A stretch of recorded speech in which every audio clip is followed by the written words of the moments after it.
اس سے پہلے آپ یہ سمجھیں کہ ہمارے خطبہ حضرات جو ہے وہ جمعہ کے خطبہ میں ایک غلطی کرتے ہیں.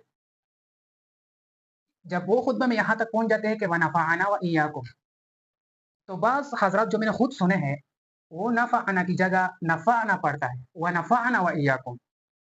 تو یہ لفظ نفعنا غلط ہے، یہ نفعنا ٹھیک ہے. آپ سمجھیں گے یہ نفعنا غلط کیوں ہے اور نفعنا ٹھیک کیوں ہے؟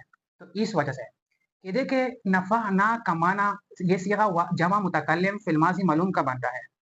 جمع متکلم فی الماضی معلوم، جیسے کہ ضربنا ہم نے مارا، تو نفعنا کا معنی ہے کہ ہم نے نفع دیا. اور نفعنا یہ جو سیاح ہے یہ نفع واحد مذکر غائب فی الماضی معلوم، اس میں ہوا ضمیر مرفوع متصل مستتر جائز الاستتار مرفوع محلا مسند الیہ اس کا فاعل، اور نہ ضمیر جو ہے یہ منصوب متصل منصوب محلا مفعول بھی بنتا ہے. تو اس کا معنی یہ ہے کہ نفع دیا، ہوا ضمیر اللہ تعالی کی طرف راجع ہے.